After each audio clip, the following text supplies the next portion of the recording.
Welcome back, everybody, to another episode of League of Inches podcast.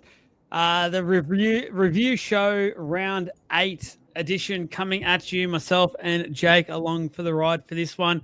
Wow, first of all, fantastic ANZAC round. I think I want to start with this. I want to just say I think the NRL do this weekend so well, and credit where credit is due, because it was a sensational weekend of football. Fantastic scenes before it. Obviously, the games almost feel like they take a backward step, which is probably the right way to go about it, to be honest with you. And the day itself, and a day like that, it gives me goosebumps every time you think about it and how they do that. Dragons versus Roosters, the real sort of the ANZAC clash, the traditional one. It's just sensational. I've been to one or two, luckily enough, and it is, when you're there, like, you are getting tingles up and down your body. Like, it is so good to be there. And just every time it happens every year, in the lounge room, I stand up, get involved. It's just a fantastic thing to go through, and well done to the NRL. A fantastic weekend, and great pay of respect to all the ANZACs out there. Jake, what a round it was. Oh, yeah. No, it was a very good round of footy. They, like you said, they do a good job of paying respect to the ANZACs before the matches and things like that. Lots of emotion. I feel like a lot of these games are very filled with emotion, which is a good thing, and as they sort of should be, for the importance of the round that it is, I suppose. Yep, no, absolutely. Let's get into the ladder. So the Bulldogs are still on top and outright on 14 points after that loss on the weekend. The Storm, Raiders, and Warriors round out the top 4, all on 12 points. The next two are on 10. The Broncos and the Cowboys are very quickly now moving up the ladder, much to the surprise of many, but they're playing some great football. The next few are all on 8 points. The Sharkies and Manly round out the top 8. Then you got the West Tigers in their trusty 9th position. The Dragons and the Rabbitohs all in on 8 points. Then you go down, there's a number of them on 6 points as well. The Dolphins, Roosters, Titans, Knights, and the Eels are off bottom spot in 16th. Last place, you are hearing this correctly. Do not adjust your headsets, your dial. Don't check anything. It is true. The Penrith Panthers are stone motherless last. 4 points, 2 wins, so the same as the Eels, just haven't had their bye yet. But wowee, if you thought the 4-time minded premiers, many believe they'd be right in this fight this year to take a high five for it. They are down bottom of the NRL ladder, and we would look at them and talk about them a lot more to come. But to be honest, they have not looked like anywhere near the team that could win the competition for the majority of this year. So very worrying signs there for the Panthers. Just quickly, Jake, any team there that really points out at you for whatever reason? I thought about this earlier, and I had one that I was going to talk about, and I'm going to talk about, I suppose I'm going to end up with me talking about them anyway. And I was just getting ready to go, you know what? How good have the Dolphins sort of, over the last few weeks, the Dolphins have surprised me. They've actually started to look good, and I was going to talk about that. But you know what? They ended up bottling the game, which we'll get to anyway, but that means that it's put them back right where I expected them to be. So I'm surprised that they are surprising me. They're not surprising me. Mine is the Cowboys, as I said when I was going down. The fact that they're now in 6th, felt like a month ago we were saying Todd Payton's almost Gonski's for his job, so they've turned it around massively. So credit where credit is due. I think the Cowboys are playing some fantastic football at the moment. They're very exciting to watch as well. Really enjoying watching the Cowboys at the moment. Before we do how we normally do and get into the games and things like that, talk to you about everything, have a big discussion that will go for 15 hours. Let's rip the Band-Aid straight off here, Jake, because at the moment we've got many people talking about how poor the officiating. I'm going to be nice and say how poor the officiating is. Or they're not agreeing with what's happening with this whole head-eye crackdown. It's going to come up. There's going to be multiple scenarios that we do talk about throughout tonight. But just off the bat, what is your overall thinking right now after you've watched the weekend? It's been, honestly, it feels like we had about 15 sin bins. I don't want to know the penalty count. I don't know the 6 to go account. What's your thoughts? I don't often find myself agreeing with Joey Johns, but I saw a video with him the other day, sort of might have been today, that he was going through how bad it was, and that my biggest thought is I hope that this does not ruin Magic Round, because I have a feeling that next round it's not going to change much, and I think that there's going to be a lot of send-offs again. I'm always getting sick of talking about how inconsistent it is. Like I said, the one thing the NRL does consistently is be inconsistent. There's just too many cases of, but this happened in the last game and this happened in this game, so why is it different? It just sort of keeps happening. And I think everyone that's a fan of this game is really starting to get sick of that, to be completely honest with you. Yep. I don't know where to go with this one, because in a way I understand what is happening. I know how much the game wants to get rid of the head highs and protect the players, and that's totally fine. I'm all for player welfare. Let me get that straight first. I think a lot of people are starting to get very annoyed at how much is happening. I don't know. Is it more frequent because we're watching it? I really want to point out one thing at the moment that's really pissing me off at the moment. It's really doing my head in. And I'll tell you what, if I see players doing this at Magic Round, you're going to hear me over everyone yelling at the top of my lungs, because I've had a gutful of it.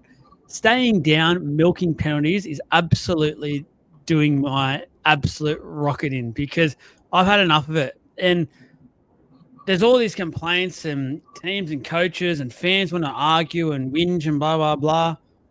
What about the fact that these players is literally now at the point where they're staying down, which is obviously coached, and they're milking these things? The slight whack on the jaw, which normally, because they weren't getting sinbins and that, reaping the rewards from it, they weren't going anywhere, and it was get up, play the ball. I don't want to go up for HIA, so let's go.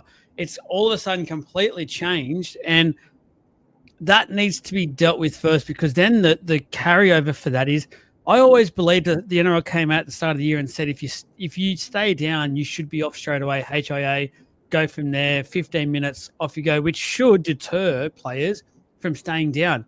I've seen it so much this weekend where the player that stayed down stayed on the field, which is an absolute joke in itself. That defeats the whole purpose of what is happening. That should be, as soon as you stay down, you're off, don't get to play on. You stop the game, off straight away, do your HIA, see if you pass it. If you want to play that sort of a game, you go and deal with it. And now, if you actually think about it, the HIA is worse than the sin bin, because it's 15 minutes instead of 10 minutes. So, yes, you get a player comes on for you, but say if it's one of your big forwards or something, that's a big blow for 15 minutes, losing one of those key players who has stayed down to get that penalty, get that player sin bin, and away you go. So, it's very that needs to be implemented straight away. This actually committing to people going off for the HIA. Otherwise, this is going to continue to go on and on and on all for weeks to come, Jake, and it's going to absolutely destroy week by week football. The word that comes to mind, to be honest with you, and I fully agree with basically everything you've just said there, the word that comes to mind for me is cowardly. If you are lying down and aiming for a penalty, the issue is that they are allowed to get away with it. So you're right in the sense that there needs to be a repercussion. There needs to be some sort of way to prevent milking, to prevent these types of things. But if you're a player out there doing that, I understand that it helps your team and all of this, but it is cowardly. What happened to when rugby league was the toughest sport on earth? People say that it is. I don't think that it is, not anymore. That's been absolutely taken away from the game, and that's the game that we love. Like, the players have come out. Some of the players have come out. I know I watched the Levels podcast. So Willie Mason came out and he said, like, the players are hungry for it. They know what they're getting into when they play rugby league. They sign up for it. They have them sign a waiver, have them sign whatever it be to let the game be what it should be, and let it be, the game that we all grow up loving. And actually, I don't want it to be that there's necessarily violent would be the word. I don't want it to be like you said. I agree that the players need to be protected, and that the head highs do need to be like monitored and things like that. And yes, if there's a direct forceful contact to the head that is on purpose, sure, 100%, then he should be sent, and that's fair enough. But accidents happen because it's a contact sport. Okay? People fall over. People, things happen where people will fall into each other, into someone's shoulder or whatever it be. And yes, you're probably going to get a head injury there. But that's not like they're doing that on purpose. You're coming in to tackle someone with your shoulder. If that person falls down or whatever it be, I know I'm sort of going almost on a side tangent here, but that's going to happen because there are two grown adults running at each other with force, big grown men. These things are going to happen, and sometimes it's intentional. Yeah, send them. Sometimes it's not, and there needs to be some sort of thing around that. But yeah, the milking, that milking side of it, it needs to be deleted from the game. So do you think the accidental one shouldn't be a sinbin? Is that what you're trying to say? I think there needs to be some amount of, not grey area necessarily, because I don't think we need more of that in the game. There needs to be some sort of way to rule on it in a different way than we currently do. It shouldn't fall under the blanket rule of forced full contact to the head, because depending on how that how the actual tackle is, it might have been, and this is like James Tedesco, for example, is a person where this happens to a lot. He runs sideways a lot and falls. Okay, so he slips and falls. Reece Walsh is another one.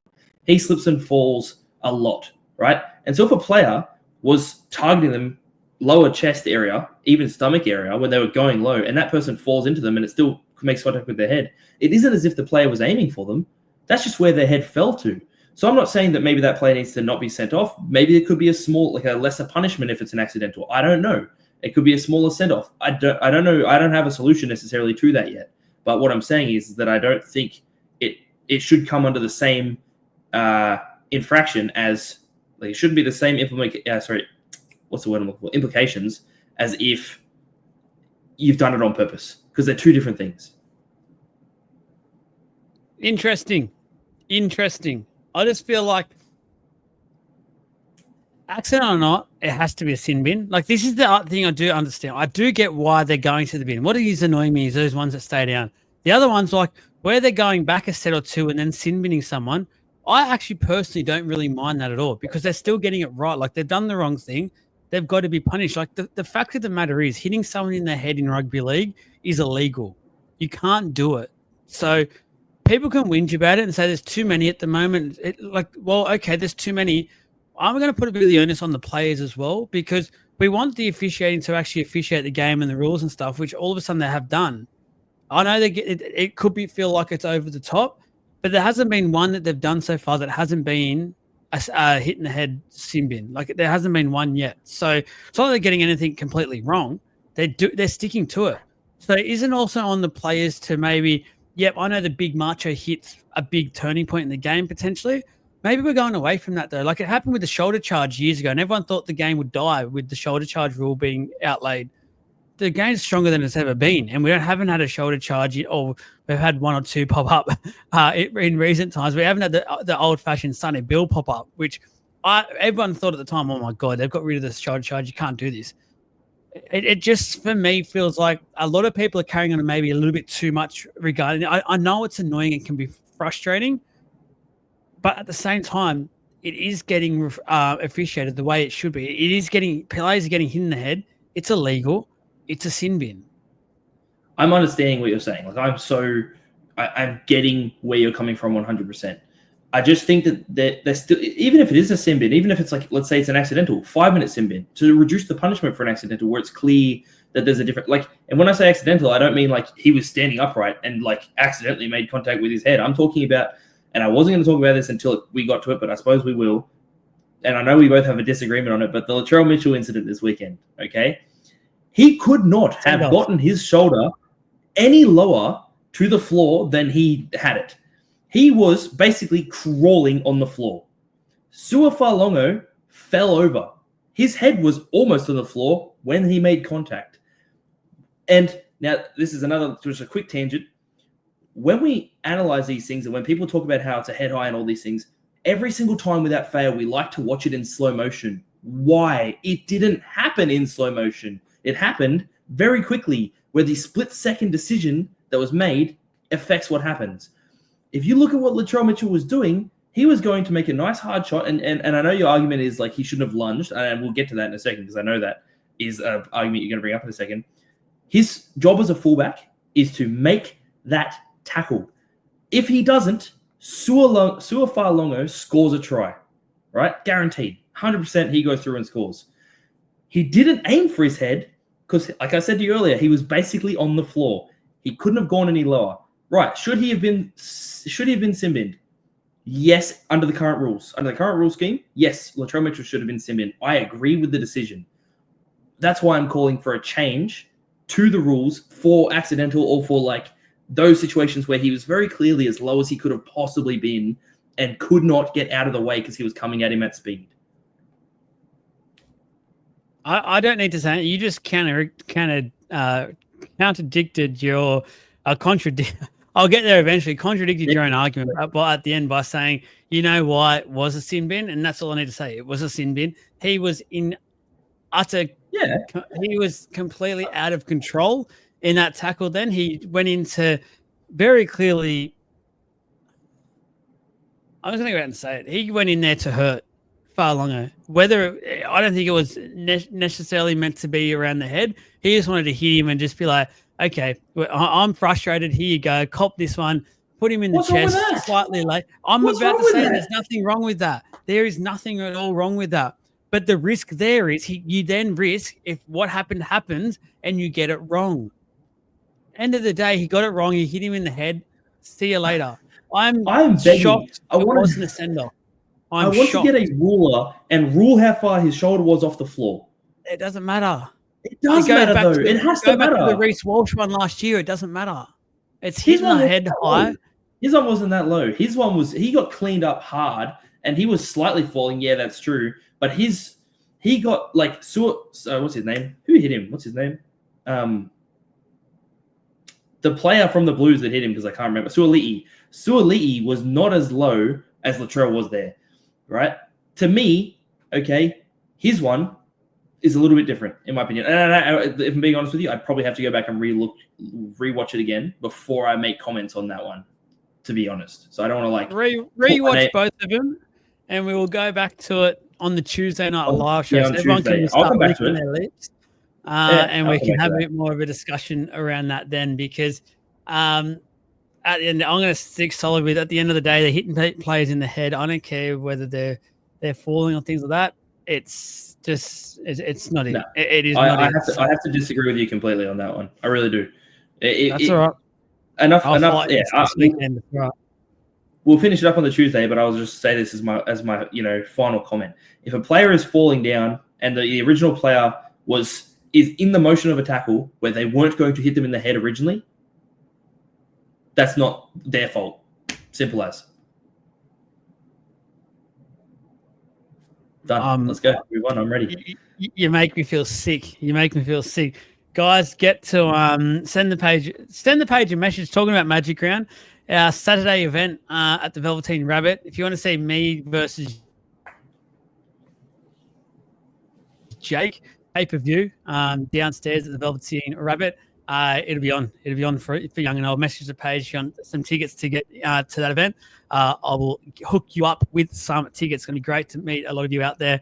Talk some footy, have a few drinks, I'll put some food in that on as well. Plenty of prizes to be won, bit of merch, things like that. So really keen for it. Let's get into the games before I make Jake cry, because I want to do that live on there. I want him to stick around for this one. Last weekend, my milkshake it didn't cut it. So it feels good to have someone to bounce off again and actually drink my milkshake in peace. By the way, guys, it's banana tonight, the banana one. So first game up, the Broncos beating the Bulldogs 42 points to 18. First of all, horrible conditions, absolutely torrential conditions. The field just got absolutely torn up. Apparently, they're getting rid of all that field and replacing it for Magic Ground. Thank God for that, because that was looking very, very dodgy. Wow. If you didn't know the ladder and you watched this game, you would have thought the Broncos were the Bulldogs so far of this year, and the Dogs were the Broncos of this year. A bit inconsistent, up and down sort of form. The Broncos from the get-go were absolutely relentless with the Bulldogs and put a Bulldog on the Bulldog, apart from the fact that they went on a roll attack-wise and didn't surrender. It was sensational to watch, led by their captain, obviously Reynolds, who had the ball on a string in those conditions. That's such a big advantage. I think people underestimate how good that is to have that sort of a player in those conditions and how hard it makes it. I will get to the Dogs shortly. Let's attack the Broncos first, because the Dogs, I'm going to go somewhere completely different with them. I'm very disappointed with that result, and I'll tell you why a bit later. But for the Broncos, Jake, wow, you got Reynolds. Payne Haas was an absolute monster. When you got those two firing, like, this scoreline almost doesn't surprise you. No, God, no. When Adam Reynolds is on his game, like you said, with the ball on a string the way he had it, his kicking game, not only does it never cease to amaze me, this one was in the rain, and that's even harder because you've got constant, the rain's adding pressure down to the ball. It drops a bit faster. When it hits the floor, it either skids or sometimes it'll just completely stop depending on how you kick it. And he actually used his knowledge of that, I think, perfectly. And I know we're not going to talk about the Bulldogs too much just yet. I just want to quickly touch on, I don't know why their winger was always about 20 metres inside, and Adam Reynolds just had a free space to kick. Yeah, Montoya. Reynolds just had a free space to kick to all night. So if he's good on him for just always looking up and going, hey, look, there's a free space over there. I'm going to go kick over there and hope for a try. And it just kept coming off. But absolute freaky performance, mostly with the kicking game. Like, his passing game was all right, but it wasn't really the conditions for that. He had a line break assist, and he had a line break himself, which was pretty good. But 3 try assists is pretty crazy. Payne Haas, 28 runs for 261 meters in, are you ready for this? 65 minutes. Did not play the entire game.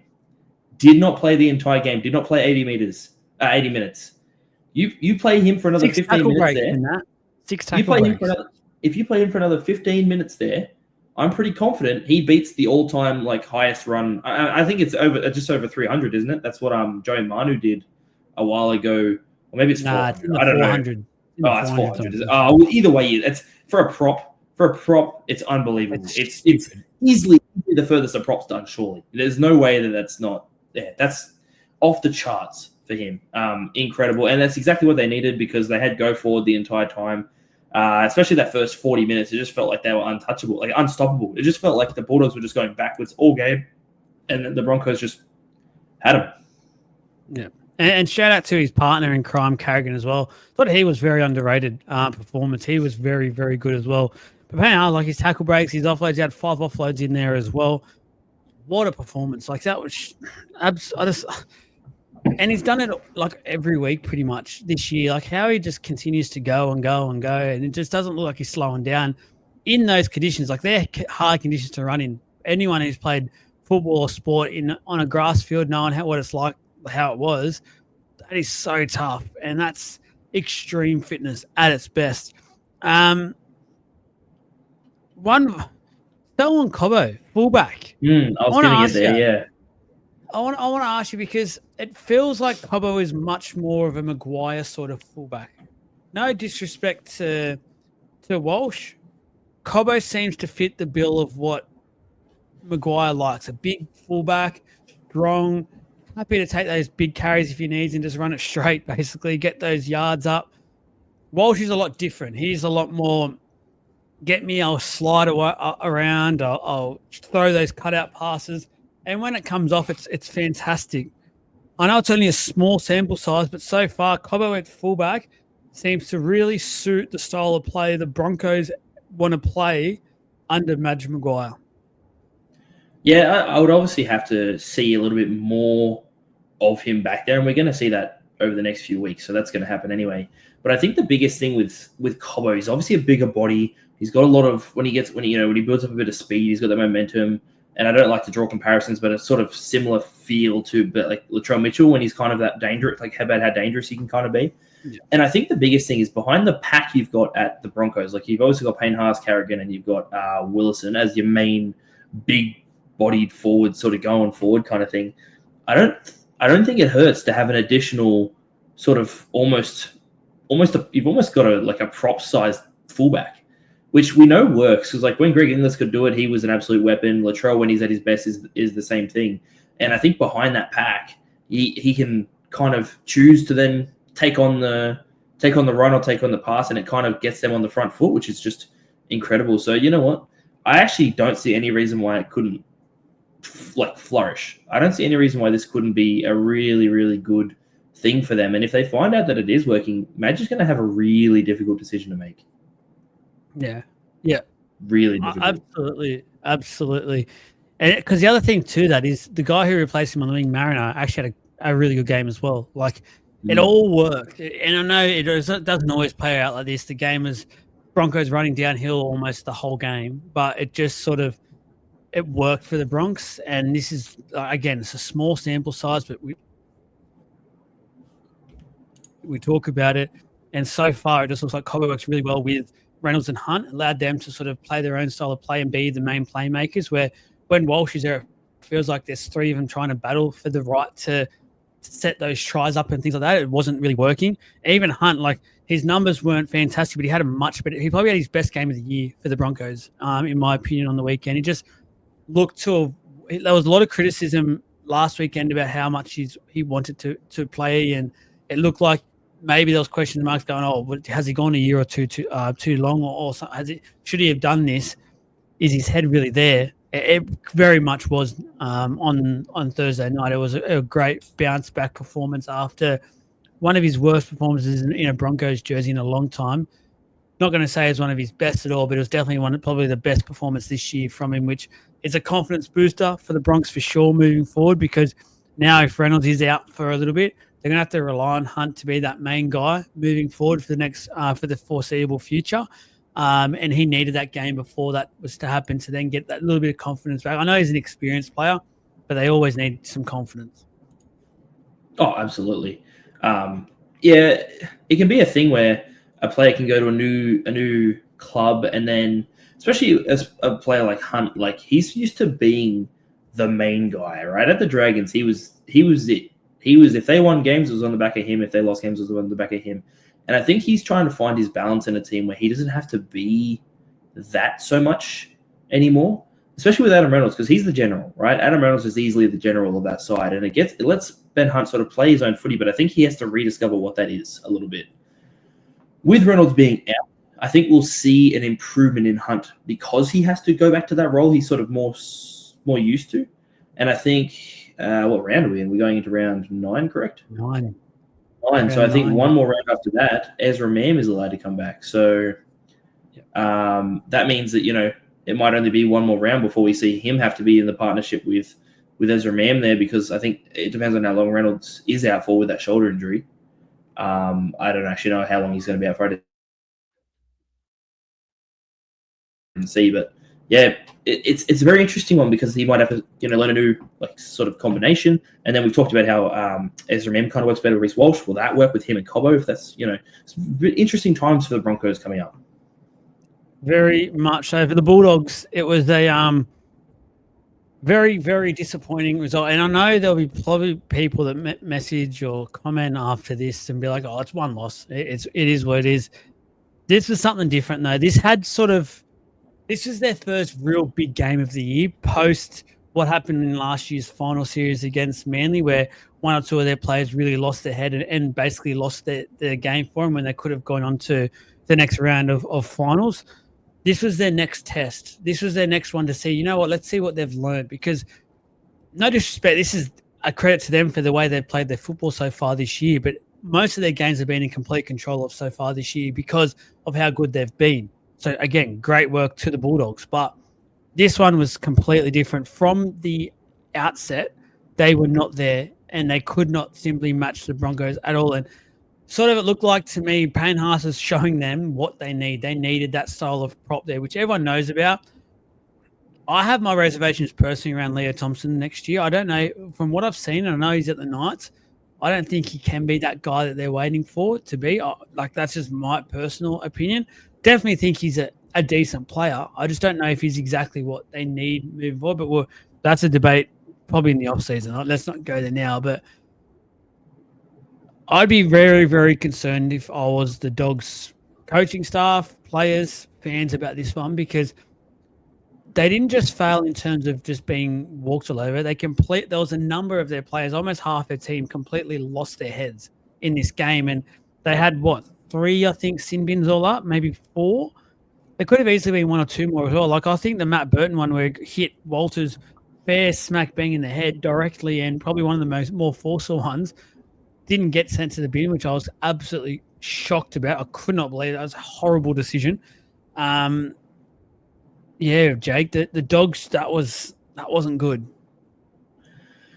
The first half was, for a word, embarrassing, but it was shocking to me because when you think of the Bulldogs, I don't know about you, but when I think of the Bulldogs, I think of a team that the mentality suits the wet.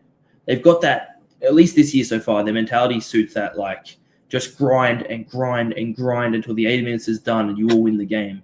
And to be honest with you, they have been doing that this year. So it shocked me a little bit when they get their first chance in the rain and kind of blew it completely. I already talked about Montoya, so I'm definitely not going to talk about that anymore because that's just, you're a winger, mate. Figure it out. Like, that's embarrassing. The amount of times you're out of position was embarrassing. That the Tupanua one you just talked about, where you need, I don't know who you need in the head, but you need somebody in the head. He had to go. He had to be sent off. It shouldn't have even been for 10. He should have been off, out of the game. That one, at least we can both agree on for sure. So he definitely should have been out of the game there. I'm just trying to think. Yeah, what sort of shocked me the most, I suppose, was how much they got pushed back. I looked at Payne Haas's post-contact meters. Care to have a guess? 100. 102. You looked at that. Oh. You definitely looked at that. No, I haven't. I haven't. I only have the score up. That's all I got up. Fair enough. He ran with people holding him back a football field. Yeah. Do you see where my point is? And I'm agreeing with you in the sense that style of smaller football maybe just didn't work in the rain. I don't know. I need to give them a sort of a bit of at least another week because what I did see in the second half was positive signs, right? Other than the fact that Marcelo Montoya couldn't catch a cold and he played in the rain, because this is another thing. They were giving him half-decent ball out to the left side. He just kept dropping it. He was just not on his game today. And I won't go too much more into that, but he had a bit of a stinker, to be honest with you. They had some good sweeps out to the left in the second half, and to be honest with you, that game could have been a lot closer if he could catch a ball. If I'm being honest there. That's what I think. I actually think second half they actually came out with a bit of a better mentality. And so I'm willing to sort of give them, not a pass, but like a scrape by, like, let's wait and see another week. Because that was not great. So first half, you shouldn't be getting that score put on you at all. No team that's going to win the comp should be getting that put on them. But let's remember, we say this about the Melbourne Storm and what happened to them against the Dolphins last week. They got pumped. Right? And this was after they were in the lead. The Bulldogs were scraping their way back. So there's actually a bit of probably a little bit more you could almost say about the Bulldogs game this time, especially against a bit of a stronger opposition. So I'm willing to give them a week. Yeah, 2 weeks. Sure. They can have 2 weeks. Because it's very important about what I have to say, 2 weeks.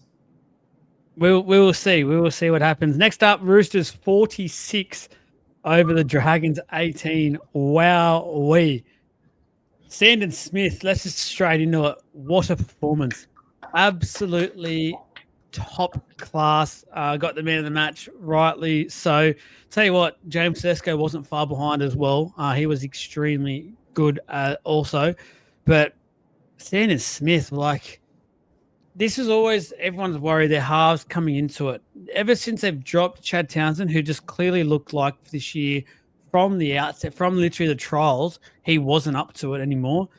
That they've come in, that they've got things happening. They've got Hugo Savala there now as well, just putting up kicks and controlling things with his boot. And Sandon Smith's just coming to his own. I know that they haven't won all their games, and there have been a few of those average sort of games by the Roosters this year, but even in losing sides, I've actually been quite impressed so far with Sandon Smith. Yeah.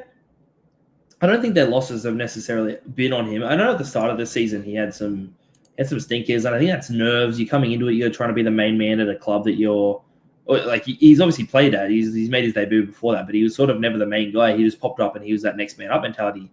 All of a sudden he's shifted into this, you are the man mentality. We need you to be that guy. And He just needed still some more time to develop, I think, and he's doing a good job of that. I do think as soon as Sam Walker is back, he's going to be a perfect 6 right next to him. I think by the time he gets back, he'll have developed really well into that spot, and he'll do quite well there. And he showed that glimpse of that today, next to Savala, who was probably is probably like the more general style, like take your time playmaker. Sandon Smith was that running sort of playmaker there, and he just did an awesome job. And a lot of people have talked about that he has that in him and that he can do that. We just haven't really sort of seen it yet. But you know what? If he can do a few more of those, I think we start talking about him in a lot higher light very quickly. I'm very keen to see him. I think Hugo Savala, not trying to disrespect him at all, has done a very, very good job. And it's funny that Sandon Smith seems to have gone to that next level now that he's not needing to be the controller anymore. Hugo's doing a really good job of that. He'll go to obviously just that other level once they get their full sort of squad in there. That is going to be Sam Walker will be huge for him. James Tedesco, absolutely fantastic. I think it was a bit quiet in the first half, but second half he absolutely went to another level. Almost unstoppable. He just felt like he had that look in his eyes and went, we're winning this and we're going to win this well. And off he went. It was a scary, scary game by him. Question for you. Have you got him top spot in the Blues right now? Have you got him in the number 1 jersey? No, I think we need to start looking for the Blues. We need to start looking at up-and-coming players. If not, like if Dylan Edwards is fit, it needs to be him. Incumbency on a winning season. I don't care how badly. It's not as if Nathan Cleary's not going to get picked and they're coming last. So there's no reason why Dylan Edwards shouldn't be picked as well. I'd say I'd probably have him in 3rd. I haven't decided who the 2nd place is, to be honest with you. I just wouldn't have him in 2nd place. I don't care how well he's playing. He was playing well last season too. And he came into the Blues and just, I don't know what happens. He just tries to do too much to win it, I guess. He's just too eager to win, and it gets into that, like, tries to do too much sort of area again. Although I will say this, if Mitchell Moses is in the side, I wouldn't hate seeing them play together again. It actually would be quite good to see, but I don't know. The answer is Dylan Edwards for me, sorry. No, he's not in my top spot. One other quick one that I think Robbo got absolutely spot on, and there was rumours this was going to happen last week, but he gave Dom Young another chance. Mark on the wing. Mark Nwanga Nitawazi, leave him there for the rest of the year. Wow, this is a guy who hasn't even played our game for, a year? Like, he hasn't even had a proper full season yet, and look what he's doing already. Like, there is so much excitement around this guy. I'll go out and this could be a humongous prediction. I don't know. People are going to call me crazy. I dead set think he'll finish the season. He stays fit now to the end of the year playing wing. He'll finish as one of the top fullbacks, not top wingers in the game, but probably top 2 wingers in the game by the end of the year. I was that impressed. His tackle busting, his speed, his finishing ability. He's a complete winger. When you look at it and look at all his attributes, he's almost got you talk about, like Toho, for instance, is probably the best winger in the game. But everyone always says about Toho, he's got probably the deficiency height-wise, where he's a liability for the high ball. Like, people you see, like Tupou will just leap over him. Mark doesn't have that. He's literally got every basis covered, it feels like. It's sort of like him and Lomax in a way are sort of clones of each other. They're strong, they're fit. How good is he? Oh, he's awesome. Yeah, I think he has that ability in him to be able to play center or winger. Like, I think his body type, funnily enough, in my opinion, suits center. But he just had such an incredible game on the wing where I just go, you know what? If you can do it, do it. Like, you know that he will be able to run the ball back hard. He'll be able to make those good meters off the kick return and things like that. We know he can catch, and I think he'd be able to, we just saw he can finish. Yeah, I see no reason why we sort of change that. And the only real thing that Dom Young had over him is just that speed. Like, I don't know if Mark's got that chase down in him that Young sort of had. But if they're not letting them get through in the first place, then he doesn't need it. Well, he's got speed. He's a rugby sevens background, so he definitely has a bit of speed about him. It's just Dom Young's probably a different speed. But to be fair, I think defense defensively, Dom Young was very, very poor this year so Yeah. far, and I think it had to happen. And there's already rumors out there that maybe the Knights want him back, which would be huge if that already happens. But who knows there. Just a quick one I want to point out before we go to the Dragons' point of view. It was just in the game in general, I noticed this, and I wrote it down. I need to talk about it because it's doing. This is another thing that's doing. Like, there's a number of things apparently doing my head in. I've realised because I write it down a lot. Doing my head in. It's one of your favourite sayings apparently. When just in general play, and also when there's a sin bin, especially when there's a sin bin, time wasting in terms of. They're setting up to take a conversion or something or a penalty goal, and the clock keeps running for that 30, 45 seconds or whatever it is. Why is there a need for that to happen? Why don't you just stop the clock, take the kick, and off they go? Why is the team that's being penalised for foul play originally now able to sort of reward themselves in a way and waste almost a minute effectively of that 10 in the bin by taking it, slowing the game down, slowing the clock down, taking advantage of this? I don't get that at all. One bit. Why would you jeopardize the amount of ball you can have sort of in play and quality play? That's a minute off the clock, basically. Well, that could be a minute into the it just doesn't make sense to me, Joe. I don't get it. No, they shouldn't. It shouldn't be the way that it is because you're right. It definitely is. How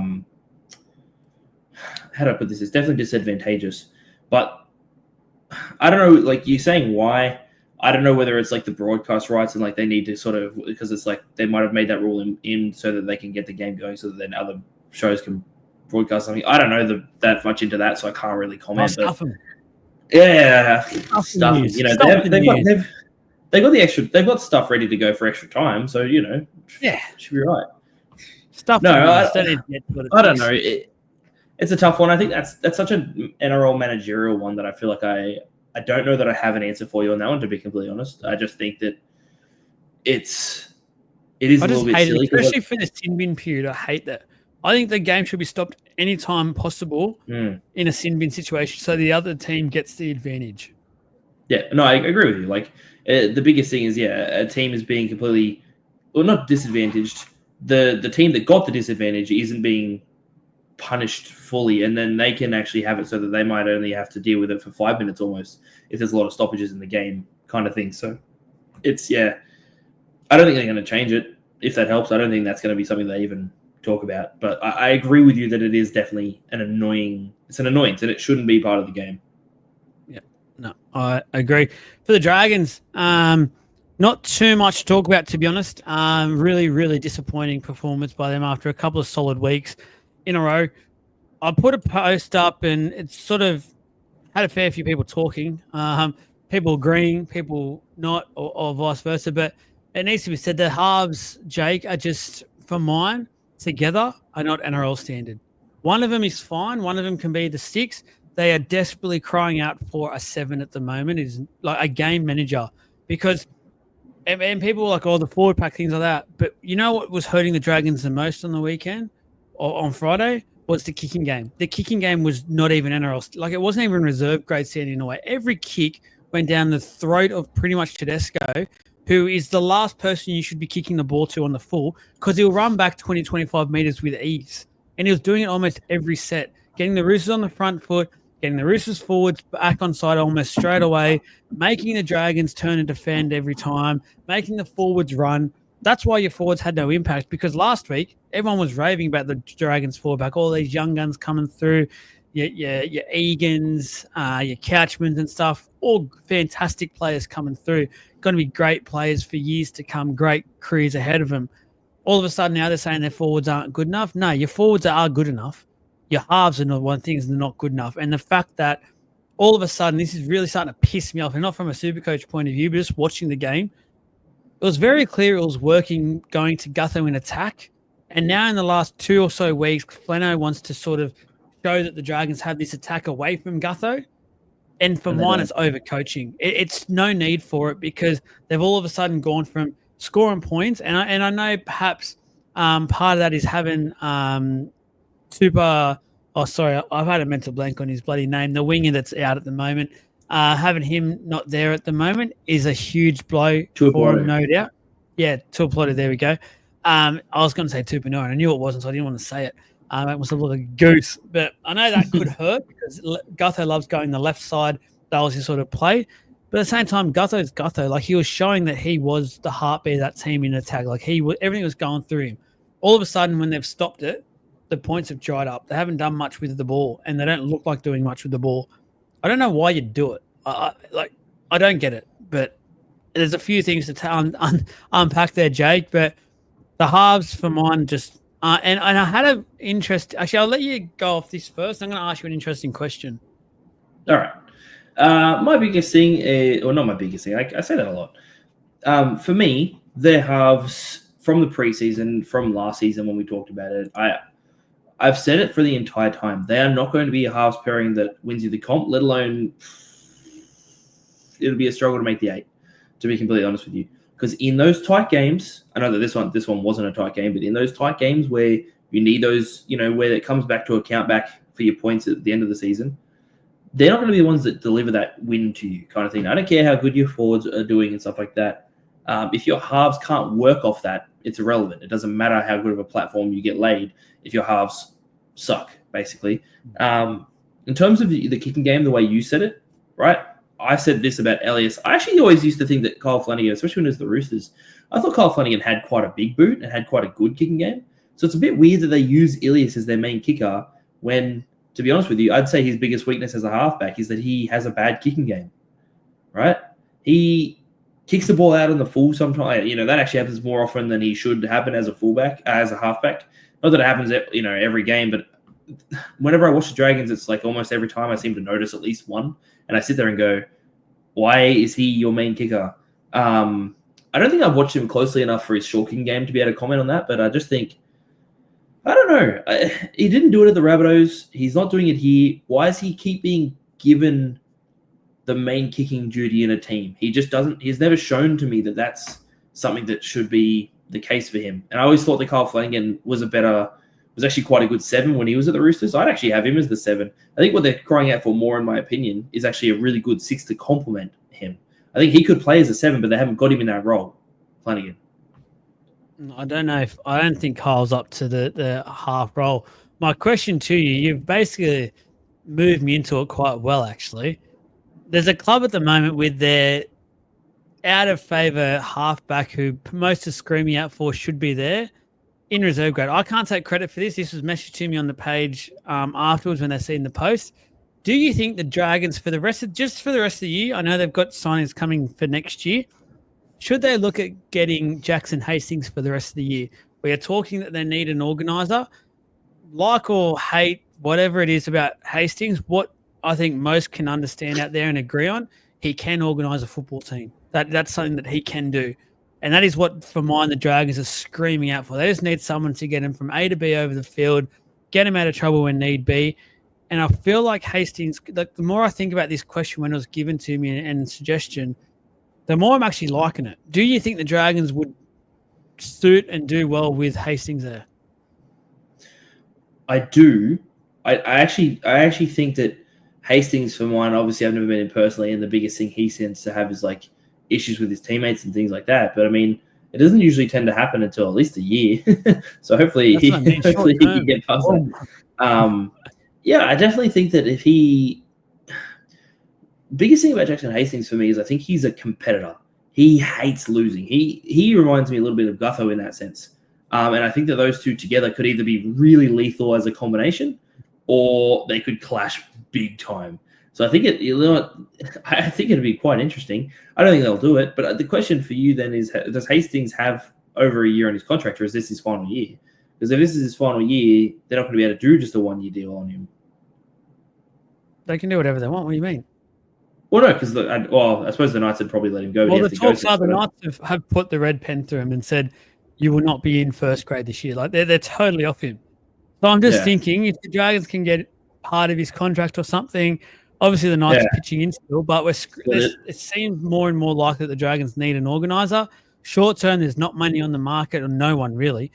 Hastings seems to fit the bill, and it just feels like for the short term, it wouldn't be the worst option out there. Like I could think of many worse that is very unlikely to happen.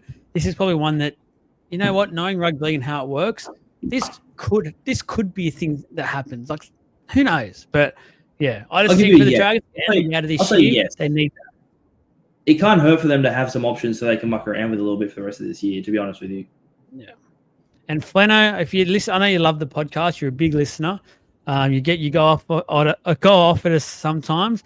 Go back to having Gutho as your main playmaker in attack. Please do yourself and your club a massive favour. Next in the ANZAC games were the Warriors against the Knights. Warriors winning 26 points to 12. Oh, Jakey boy, we're going there again. The Newcastle Knights. They scored 12 points. But hey, they scored points. Hey, it's an improvement. They scored points. They did. To be fair, there was 2 tries in the first half that they got disallowed. There was millimeters in it for both of them, so there could have easily been a couple more. But overall, it was another absolutely shocking performance. I don't know what else to say that we haven't said about the Knights. I really don't.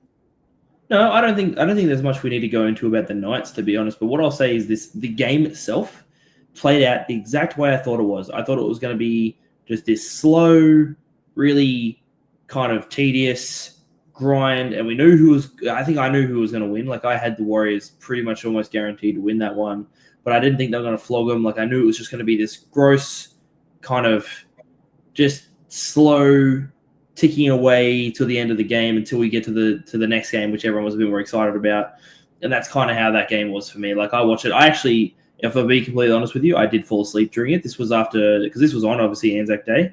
Towards the end of it, it wasn't the whole time, but towards the end of it, I'd just gotten back. Obviously, I did the dawn service in the morning, and then I didn't go back to sleep after I sort of got back from that. And then I'd been out doing 2 up all day. So I got back and I was watching it, and I'm like, yeah, this is really interesting. I went. So, it obviously wasn't that good of a game, to be honest with you. It's a bit like that at the moment watching Callum Ponga play. Yeah. Ponga's so out of form. Like, it must start to get a bit worrying for Billy because Walsh is obviously now out for game 1. He won't be there with injury. Ponga's very much the next the guy who, for mine, was going to be picked anyway ahead of Walsh for this year. But the more the weeks go and the more Ponga's playing, it's not just him out of form. He literally looks so uninterested at the moment. It's not funny. I don't know if he's had a gutful of whatever's going on at Newcastle because there is clearly something going on. There is very much clearly, like, the club can't be that bad. Like, an NRL team can't be that bad consistently for 3 or 4 weeks now. He's just not looking to be that guy who any other time it feels like he'd step up and go, give me the ball, I'll get it done. It's like he's almost going away from the ball more often than not at the moment, and that's the concerning act. And for Billy, for Queensland, you're starting to think, oh, I know we're going to pick him. I know he's going to be there, but I hope he does the job.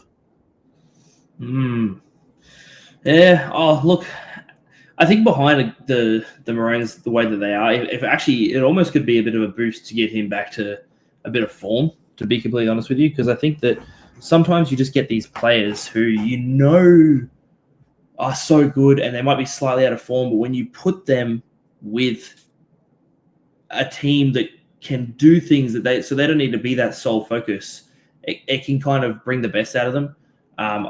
He's going to get picked, and I think you're right that Billy would be sitting there going a bit like, come on, let's please see a little bit of form before this happens. The Knights are a tough one with Callum Ponga because it just feels like they're using him all wrong.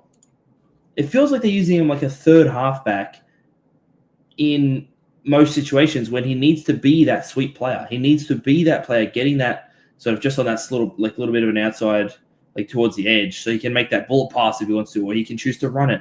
But it feels like they're using him almost like a halfback, and it's like putting too much on him, but not letting him have that creativity and freedom, I think, on the field, and that's where I think that they're going wrong with it. And when they do decide that... What's that, sorry? It's Adam O'Brien. He has absolutely no idea what to do with this club anymore. He has no idea. I don't disagree with you on that. And then the other thing is, when they are using him like that, every now and then, if they use Callum Ponga as a decoy, because everyone knows that if you shut him down, you shut down the Knights, they'd actually probably put a few more points on if they used him like in that way. But I don't know. We say it every week at the moment. And I'll say it one more time. Adam O'Brien needs to go. It just needs to happen. Right. Stop keeping. And the other thing they need to worry about now is the Perth franchise, which has basically been signed, sealed, delivered, just waiting for the official statement from the NRL. But everyone's saying it has. They're going to have a coach that needs to basically step in there from the end of the year because they're going to have to recruit. They're going to have to get into make plans for November 1. So he's almost going to have to start effectively immediately. If Brad Arthur is the front runner for, say, the Bears position, and there's many out there, myself included, who think the Knights should be going after Brad Arthur to help them fix things, they need to make a move. Like people keep saying about the $2 million. Oh no, they've got to pay him $2 million to get out. Blah blah blah. Like I know $2 million is a lot of money. Like don't get me wrong, for us it's a lot of money. For football clubs now in 2025, it's not that much money. Like it's decent, but they've got it. They've got to, and I said it in a couple of the comments after this game. A few people had a bit of a laugh for it. It would be the best $2 million the Newcastle Knights have ever spent. It is not working. It's not going to work. It's very, very clear. If the average Joe on the street can tell it's not going to work, I don't know why these guys in suits try and just continue to be so headstrong on things. Admit it. It's done, dusted, move on. That is it. They just spent $1.3 million a season on Dylan Brown for 10 years. So you know what? If they've got the money to do that, surely they've got $2 million they can just chuck out and go, hey, Adam O'Brien, get out. Surely. Just get rid of them. The Warriors were relentless with these guys in the middle. They were putting on a show in the forwards. And it was so good to see because obviously Fisher Harris is out for a while, which is unfortunate for the Warriors. But it just looked like the forwards, especially Barnett, came out with a point to prove, and they just smashed the Knights. I know Barnett's got history, obviously, with the Knights, his former club, blah, blah, blah. That could have added a bit more spice to it as well. But all over the park, their forwards was so good. So good. Aaron Clark, he's got this 13 jersey now himself. He's putting on a show in it. Yeah. We actually talked about this last time that I was on, and we talked about how Aaron was somebody who I never really rated, and I think you agreed with me. But yeah, he's really proving us wrong a little bit recently, and I don't mind it because it's not as if I want to see him fail. It's good to see him succeeding. I think that this forward pack, if they're playing the way they just did, when Fisher Harris gets back, you're going to see some stuff. You're going to see a lot out of these guys. And yeah, you're right. Pretty much, I think all of their forwards I'm looking at now, except for Murata Niokore, Bunty Afoa, and Vaimalga, all ran for over 100 meters. I don't know if Jacob Laban is I don't know if he's a forward or not. I'm actually not sure what position he plays. Laban, yeah. Edge back row or? Yeah. Oh, right. Okay. Yeah. So he didn't run over 100, but most of them did. So like you said, they put on a show there. That try that they scored, I don't remember which winger it was, but where the winger popped up, jumped up and tapped the ball directly down to, it was the one that Jackson Ford scored. That was an awesome try. That was one of the, I don't think that was talked about of how nice that try was enough. That was so clean. They're doing well, the Warriors. They're slow. They're just so under the radar. It's ridiculous. Like I feel like we're almost going to get to like Origin time, post-Origin time. We're going to look at the ladder and go, holy shit, the Warriors are sitting in second. What's going on? Then they're looking like they're almost top four certainties all of a sudden. It's just going to be one of those weird ones where we just don't notice the Warriors for so long until we go, crap, we need to start putting a bit of respect on this Warriors outfit. And it's just the way they're winning. They're not going out. They're not. There's no individuals. It's a proper team effort, which is what I'm enjoying the most. I do have one thing I'll say on. I agree that the whole thing was a team effort. There's one player who I think didn't do much in the team, and that's Chanel Harris-Tavita. I don't think that he did almost anything in that game. He was invisible to me, to be honest with you. Oh, I'm not trying to call anyone out, but when you've got a team going forward like that, your 5'8" should be in the front of that. If he's going to play 5'8", I like this. He's played good in the last few weeks. I just think he was very quiet on the weekend. Yeah. So I don't know where that came from, but hopefully he picks that up next week. Who knows? Maybe just said to Metcalf, you can do it all this week. I'll sit back and I'll watch. us towel up. He maybe thought to himself, it's only the Knights. I'll give myself a week off and I'll get myself ready for Magic Round next week and put on a show. Because heads up for everyone that goes to Magic Round, make sure you are there for the Warriors game, because every year I've been at so far, it's been the noisiest game by a mile. It has been so fun to be part of. And you just especially all of a last sudden year. become a Warriors fan. Last year was ridiculous. Like When they got up against the Panthers, that was huge. So under strength that team as well when they got the job done. It was such a good win, and it's so fun. Just make sure you are there when the Warriors play. You do not want to miss it. Next up for the last one for the Friday games, the Storm beating the South Sydney Rabbitohs. The Storm won 24 points to 16. So a lot of respect to the South Sydney Rabbitohs here. Very poor conditions once again in this one. Just back and forth sort of game. Like, I think many of us, especially when Pappy went over fairly early in this game, thought, here we go, Melbourne are going to put on a show. But then credit, it was a very Wayne Bennett coach performance in big games. The Bunnies just didn't go away. They just were there. I think it shows to me for the Storm how important Harry Green is to this team, because he just knows the time and place when to do certain things, who to give the ball to. They're not getting that right now without Harry Green, and it's sort of putting a lot of pressure on the 6 and 7. Not saying they're not doing it, but it just puts a bit more pressure on them to make sure they get the right calls, where normally the captain, Harry Grant, is probably doing most of it himself and giving them the ball when he feels it's right and fit. I'm not trying to diss the Storm game at all. I think that they did enough. They got the job done. Well done. But there's they're not quite that high up ranked that I thought they would be so far. It's a weird one. They're getting the job done. They're winning games, but they're just not what I thought the Storm would be right now. I do understand what you mean, and I do sort of feel the same.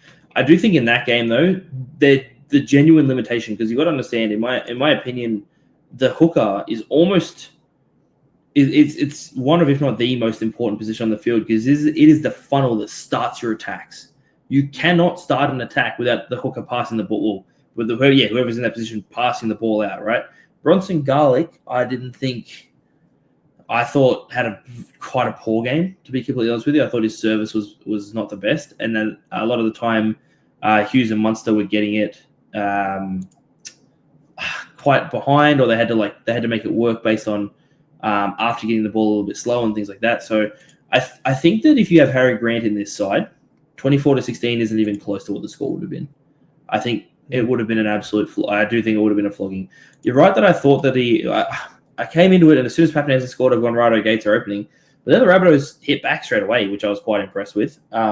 Jack Whiten had an awesome game, and it actually made me sit there and sort of think to myself, because I was at my parent-in-law's place, and I was sitting there, and I kind of just went like, such a weird decision that he moved to the Rabbitohs specifically to play center when he could have been on like that sort of halfback or 5/8 money that he was on over at the Raiders kind of thing. But if he's enjoying himself, he played really, really well.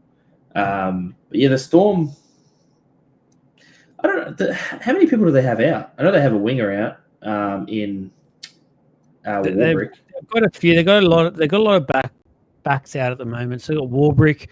Then they've got. Let me just quickly bring up Howarth's out. I'm just bringing up the casualty ward quickly. That's okay.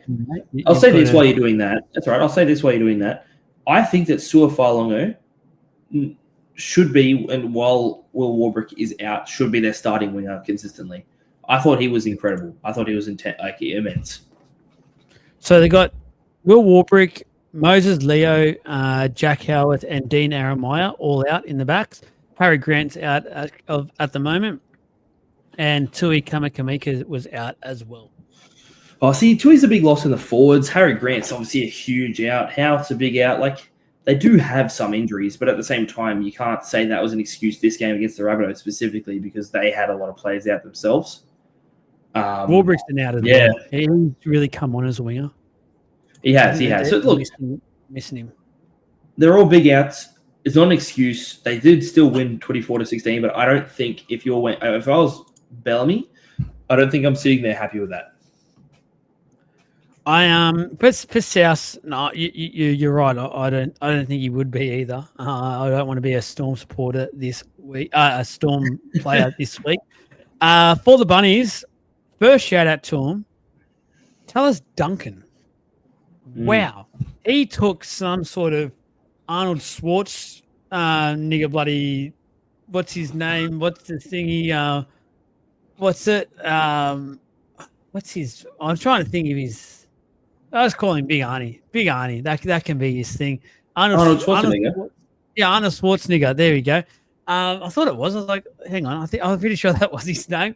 I had a mental. I don't know what I've done here this weekend, guys. I'm absolutely losing. These long weekends are doing my head in. They send me crazy. They send me loopy. He must have had them sort of pills on the weekend because seriously, he was putting hits on galore. Every set, It felt like he came out of the line and actually put a hit on and did it right. Did a good job. Did a good hit. Did it legal. It's fantastic. Yeah. It's always good. Even like Charles Duncan played for 40 minutes and he only took 7 runs for 42 meters. But sometimes you have a player in a team where that's not your role for that game. Your role can literally be to try to damage the opposition and make those tackles that make them not pain. Yeah, literally inflict pain. That can be like sometimes that's just your role, and you need that energy to be able to do that. So you might not take as many runs and that type of thing. But Charles Duncan is coming into his own as a player. I think that a lot of people have said for a while now he should be in that starting side, and a lot of the coaches, they've had a few coaches over the last few years, and he's been sort of in and around the team. But a lot of people are saying like, why isn't he starting, and what's he got to do to start? But it's kind of almost worked out not well because obviously if Cam Murray's in that side and the way that they're already playing, they'd be looking to be winning even more games than they sort of have been. But it's good for him to be able to finally get to show what he's got. Yeah, absolutely. Just a quick one. Apart from his hit on Suafalonga, can I just say I've been very impressed with Latrell Mitchell since his return in terms of his mind frame. Like, he hasn't lost the plot, hasn't done any of the Latrell of old that we're used to seeing. Been very cool, calm, and collected, and I think it's showing in his performances that have been very mature. So credit where credit is due. However you see what had happened on the weekend with that hit, apart from that, I think the rest of his performances so far, just give him a bit of credit because I think that's reflecting on the Rabbitohs as a whole as well, because I think they can bounce off his energy a lot. And if he starts losing his shit, which we've seen in the past, a lot of the Bunnies players can do the same, and it just completely derails that game for them, and they end up getting slaughtered. Where there's been times where the referee's got a call wrong or gone against the Bunnies, very clearly probably an incorrect call, and normally the Latrell of old would probably blow up, and he hasn't done it. So I've just been very impressed with that. Yeah, I agree that his mind frame in terms of not blowing up has been better. My question for you is, does it almost feel like a little bit, with the fact that he's that little bit more of a calm Latrell, he kind of feels like he's lost a little bit of that, like not passion, or maybe passion's the word I'm looking for. Like he's lost a little bit of that. Latrell. I want Origin Latrell all the time, but yeah, it just feels a little bit like he's been a bit quiet recently. Not like he's still putting in solid performances, but is he putting in Latrell performances? You know what I mean? Like, despite how anyone can feel about him, no one can deny how good of a player he is of rugby league. And it feels like ever since he's been back, other than throwing that good cutout in that sort of debut or like that return game, yeah, I feel like I've barely noticed him, to be honest with you. He has been a bit quieter for a Latrell point of view.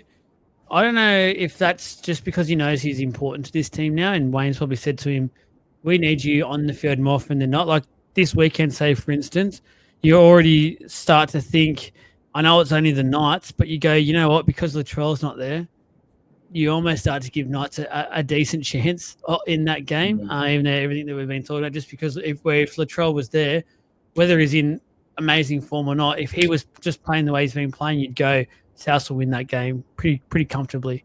So I feel like he's starting to realize he needs to be there. So maybe it's taking him a while to understand how to adapt and still have his impact on games, but do it in a different sort of a way where he can still be a big asset to this team.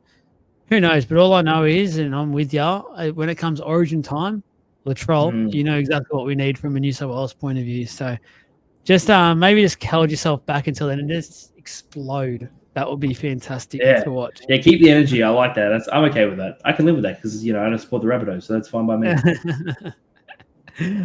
Next game up, the Cowboys put the Titans on the list, 50 points to 18. It's been a while since the team went on the list, apart from Parramatta, who went on twice. Titans have joined the club.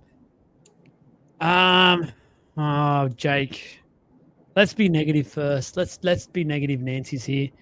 The Gold Coast Titans, seriously, has there ever been? They were in front in this game and absolutely flying. I think it was 18 points to 4 at one stage. At maybe 18-6. 18-6, I think it was.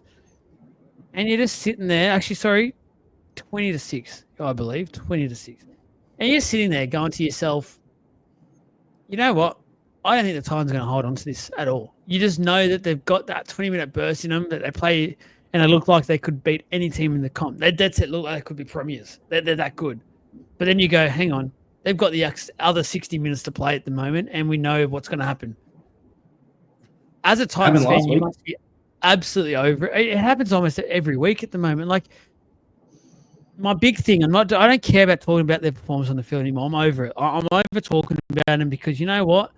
Until the players pull their fingers out of the arse and the coach and the club, they're going to be this team and this club moving forward. Sorry to say, Titans fans, but they just are. Their identity now.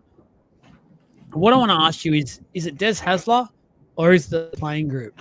And do you think it's Des's time is basically up? Because, tell you what, result-wise, I don't know if he's got many left in him. I think Des has had time now to get his roster going, like sort of a bit more of a roster that he sort of wanted to see, and understand that it can be hard to kind of attract some talents up to there, but I don't know why it should be because it's the Gold Coast. I don't know why. What am I? Well, no, I know. I'm not talking about the actual location. I'm talking about the team. And there are other places in Brisbane. There are other places in Brisbane where people want to go more than the Titans, if you know what I'm saying. Other places in Queensland, I meant to say. Sorry. Hell, people would probably want to go to the Cowboys over the Titans at the moment.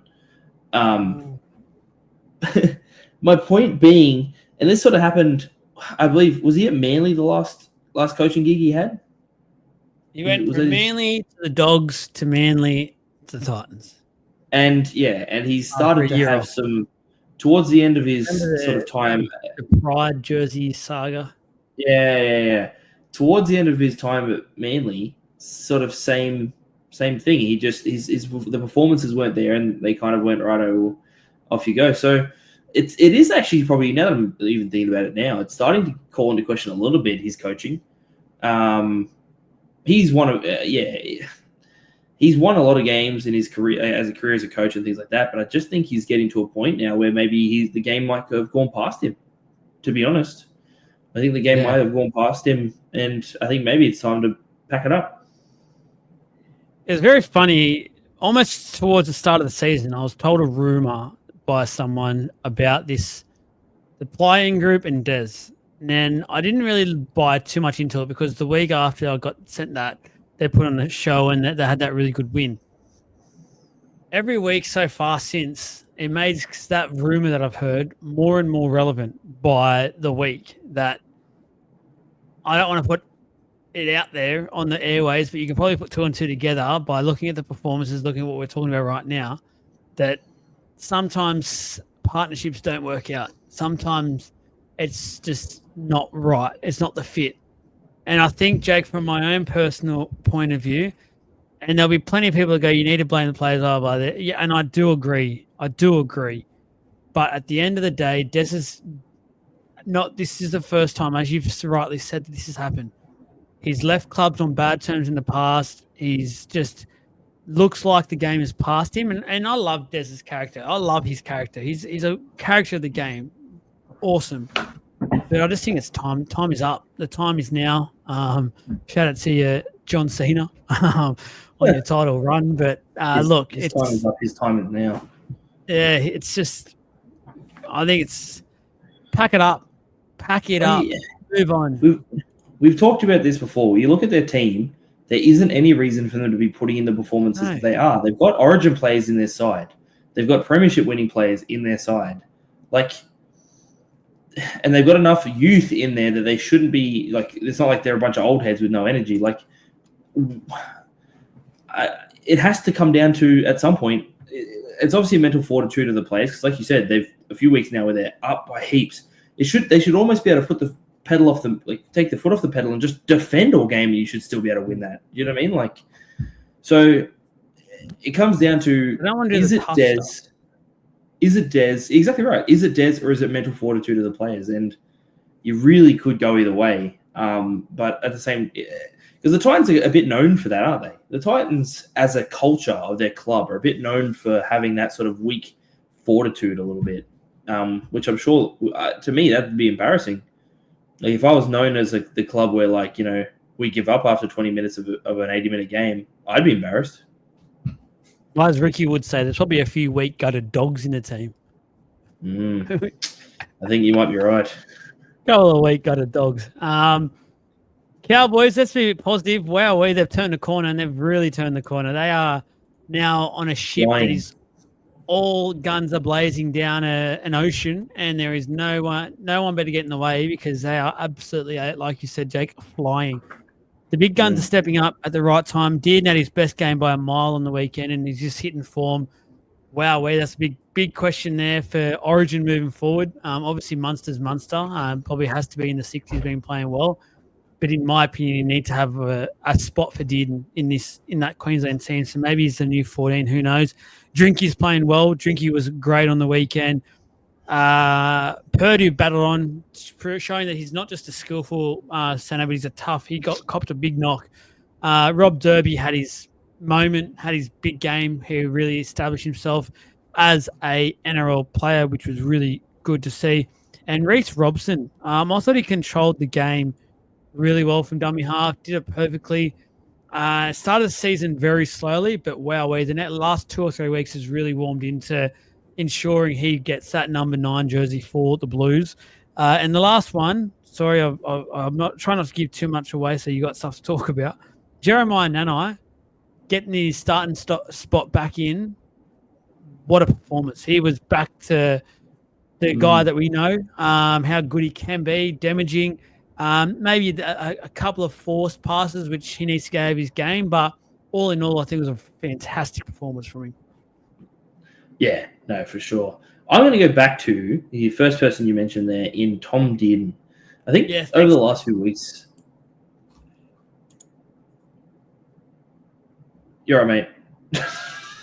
Thanks, mate. No, I was going to say, I felt like I should have stopped at Dearden and let you go, but I stuffed you. It's all right. No, you're right. No, yeah. So Dearden. Let's talk about Dearden. Oh, yeah, you're right. I'll kick it off with the stat I love so much is that the 27 runs for 214 meters is my favorite stat in the game. But I'd actually. Whoa. He had 27 runs. I just looked at that then. I didn't even notice that. That is ridiculous. Yeah, 27 runs for 214 meters. The guy ran the most in his team. The most meters. Actually, sorry, the most meters in the game, I'd imagine, because I'll have a look at the Titans. But yeah, no one got anywhere near that. Yeah, so 27 runs for 214 meters, and the most important statistic out of these, in his stat lines, there's 2: line break assists 4, try assists 5. That is some crazy. That's probably the best game. Actually, no, that's not probably the best game. That's the best game he's had all season, and it's not even close. 100% that is the best game he's had all season. And he has been slowly building each week, as have the Cowboys. To be honest with you, I know we were calling for I've drawn a blank. What's his name? Coach? Peyton. I love how you go straight to it, Brian. Hey, sorry, Adam. Sorry, mate. He's caught us straight there. No, so I know we've talked about Peyton heaps of times and how it's probably almost time for him to go. But you know what? You've got to give him time with the way he's turning this team around. And we knew he could do it. Not him. We knew that the team could do it because we know who they've got. Like Scott Drinkwater, freak. Tom Dearden, freak. Jay Clifford, yeah, they could probably go with a better halfback, but he's not doing too badly. You know who someone I'm gonna mention who's gone under the radar over the last few weeks, and I'm really happy to see them at least being consistently high quality. Jason Tamalolo. I'm really happy to see him at least sort of playing he's playing a very good prop role. Like he's not being asked to do too much.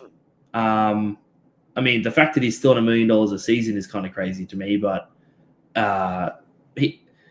all we need, I think all that the Cowboys, I say we, I'm not a Cowboys fan, all the Cowboys need is 7 to 8 out of 10 performances from Tamalolo every week. They don't need vintage 10 out of 10 Tamalolo every week because you're not going to get him back. You should be expecting a 7 out of 10 or an 8 out of 10 for the price he's on. But it feels like he's settled into his role there at the way they've been playing quite nicely. I think you're spot on. I'd actually just say 7s. You can just have a 7 out of 10 every week and lace a platform. That's all you need. That's really all you need. And they can just go off the back of that because now you've got a Dearden and Drinky in form, Robson in form, and the back rows in some form. Like it's just a team that all of a sudden you see the Cowboys coming up that you got a verse and you're like, holy shit. No thanks. Yeah. It's actually a tougher game. The other person you mentioned was Reece Robson, and I definitely think he's trying to lock in his spot there for the Blues. Biggest thing for me, and the biggest. Sorry, he's locked it in. He's done. The biggest strength he has as a 9 is nothing to do with attack. It's his defensive capabilities. The man will tackle anything that moves, and I love that in the Blues. You need to have your middle short up. I don't care how much attack you have. Okay, your halves and your fullback can take care of that. As long as you're getting good service, that's fine. Defense, make your tackles. And I love the fact that he, I hope that he gets that night. I'm sure he has, but yeah, he deserves it. And he did a good job there last time. Yep. Next one up is Manly 26, beating Penrith 10. That's it, Jake. Penrith Panthers are done.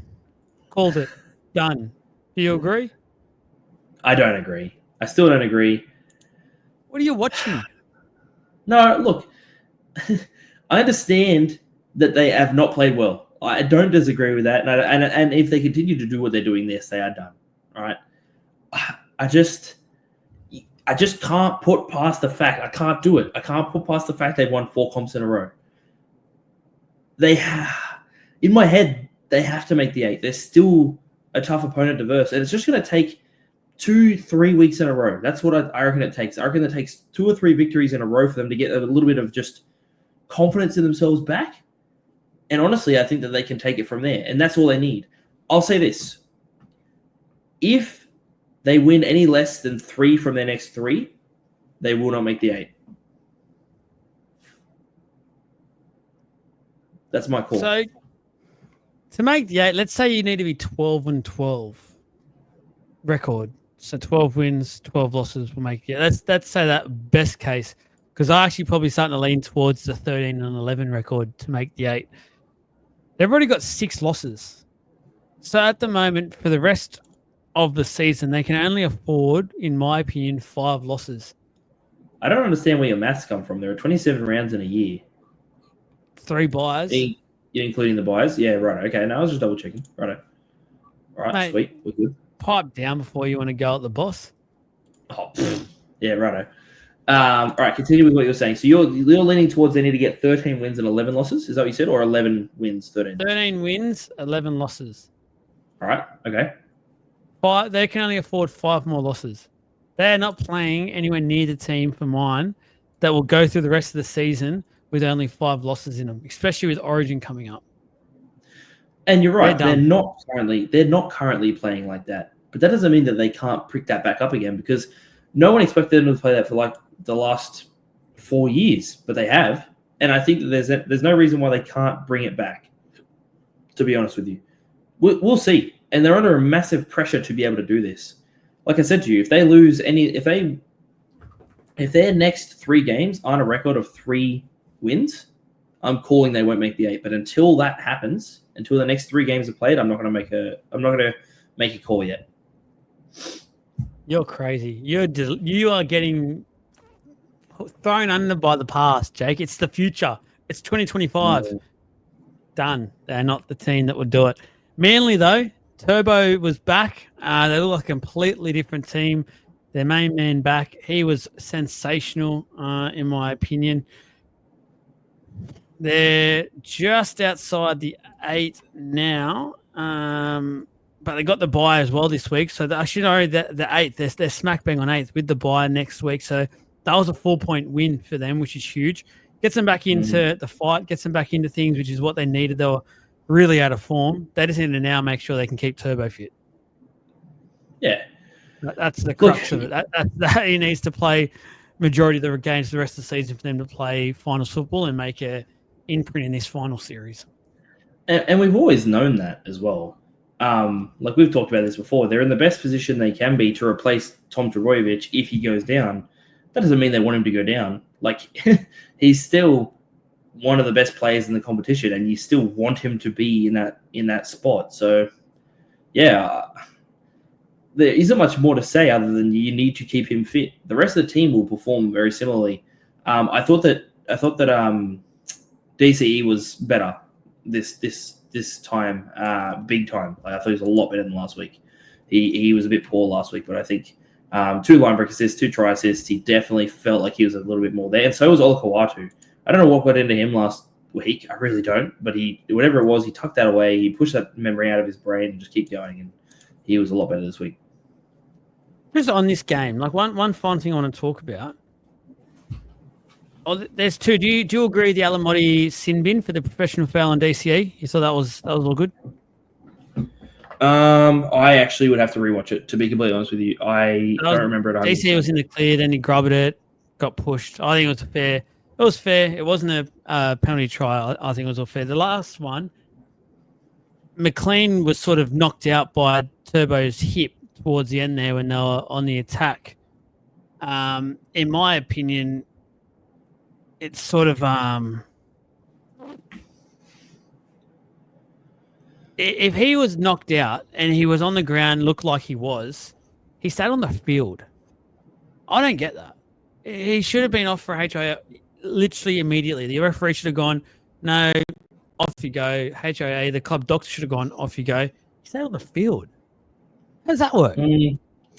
Well, sometimes the because they get to watch, like, so for the independent doctor to come into it, they get to like rewatch footage immediately. They have like their own screens to be able to then check back on and see and watch how it looks and stuff like that. And sometimes it looks worse for us.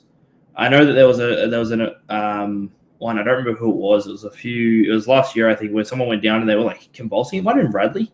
They were like convulsing. Yeah. And then I remember seeing that somebody came in and or the independent doctor came across. No, I don't remember who it was. Someone came across, wasn't just some random at the time, and said like those symptoms aren't necessarily like that bad, because I believe he might have even come back at the time. So like there are sometimes symptoms that we might look at differently compared to what they're actually looking for.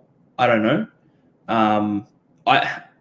I actually must have missed that last bit as well, so I don't remember seeing what he looked like. So I'm not going to make a comment on whether he should have stayed on or off the field. But that's, if you're asking for like a why, that might be that they saw something a little different than what we were looking at, kind of thing. Like they might have been looking for something specific when it comes to symptoms. He was laying unconscious on the ground for what appeared to be 5 or 10 seconds. Like we've got to get serious about this as a game. Like it just feels like we're picking and choosing what can happen. It's laughable in my opinion. Like, don't take any again, if this was him not out and he was more so trying to play for a penalty, like because he felt like he got hit in the head, should still be off. Gone. Like that's what I mean. Like it should just be see you later. Sayonara. It should be instant. I do agree. Yeah. Next game up was today's games. So the Raiders 40 beating the Dolphins 28. Great game. Seriously, it was ridiculous. The Dolphins were on fire to start this game. They were sensational. Nickerine was sinbin. They still managed to score during that. Like, that happened a lot this week. I felt like a lot of the teams, and in sinbins in general, where they actually score when they're a player down. It's like, I know the defensive team has a breath and goes, oh, sweet, we get to relax a little bit in D here. And they just don't aim up for their assignments, because there should be no way possible that they get those tries scored against them. But it happens more often than not. 18-4 at halftime, the Dolphins. Second half, Raiders came out, completely different team. Oh, sorry, no, they were 28-10 at halftime. Sorry, I read my notes wrong. 28-10 at halftime, the Dolphins. Then the Raiders put on 30 unanswered points in the second half to win the game, and absolutely monster the Dolphins in the second half. It was a fantastic game of two halves. The Dolphins of the first half were sensational. The Raiders of the second half were sensational. Put them both together, that team would win the comp. that was two of the best halves of football I've seen all year. Oh, it's unbelievable. That was a massive deficit to come back by, and I'll say this, at halftime, I wasn't sitting in there thinking, yeah, Raiders are going to come back from this. But you know what? They really proved me wrong. And I think that they showed their premiership credentials a little bit in this game, if I'm being honest with you. I know you're very high up on the Raiders. I think they've really come out and they've kind of said, like, you know what? Even if we're down at this deficit, that's not going to stop us. We'll just win the game anyway. Which was a very last 4 years Panthers-like mentality. Doesn't matter how far down we are, we just keep doing our thing, and eventually we will win this game. And that's kind of what they did. And yeah, it's hard to put into words. That comeback is very, very strong. Could have come up with some better words than strong. It's hard to put into words. Strong. Strong comeback. That was shit. Yeah. Righto. Well, you know what? That was. Oh. Give me a second. Now I've got to think about it. You put me on the spot here. I thought you were just going to take over, but then you just left it at me. That was. I just felt like you needed more than that. Give me. I'm actually at a lot. I'm absolutely at a loss of words. We're moving on because he's got nothing on the pressure, guys. Nothing. For Jamal, I'm all on the green machine. I'm all for him. I'm riding green machine. Green machine. Green machine. The Fog, absolutely sensational in this one once again. He's been so good this year. I said it last week, the week before. I've said it every week so far. The Raiders have absolute rocks in their head if they just don't get this signing done. Get the extension done. Give him whatever he needs. Make it happen. You are a dead set chance of winning the comp in the next few years if he's there. If he's not, I think it's not as close as it would be with Jamal Fogarty there. He's so good at the moment, and he's potentially now having a quick think on the run. I'd say he's a top 3 halfback in the game on form right now. Yeah, I could definitely agree with that. Thanks. He doesn't he doesn't get enough credit from other people, in my opinion, about his ability to keep the ball in the string. Yeah, it's just you. I think you're the biggest Jamal Fogarty fan in Australia, to be honest with you. I have to be close. I love you, Fog. I love you. Mate, honestly. I just think, like I said to you last week, he just looks in control. He doesn't, like, even when they were down this, like, again, they were down, and it just felt like he was composed. Like, he never really lost his cool. He was like, doesn't matter what we're doing. Like, we'll just weather the storm and we'll just keep going at him and again and again and just push through. And yeah, he has probably been in the best form, I'd say, of his career over this year, to be honest with you. One line break assist, 1 try assist. I know that doesn't sound like heaps, but it's enough to get your foot, your team on the front foot. They get them. It's everything else he does. It's his kicking game. It's his game management. Yeah. Like, I talked about this. We're saying most teams at the moment, like we spoke about the Dragons and stuff, like their playmakers are lacking all this, where Fogarty's doing it consistently every week. A friend of mine is a massive Tigers fan, and he said, like, if we're going to lose Galvin, we've got Luai there. Put some money into Fogarty to come and play over here for a few years. Because you know what? That'd be perfect. You get Fogarty over at the Tigers, you imagine where they could go from there. That's a top 8 team. That shoots them into top 8 team right there. In my opinion. I said that when at first all this news broke. I said, I don't know why it's just Manly in for him. Like, there's so many clubs I can think of that should be going in to get Fogarty next week. So not next week, for next season.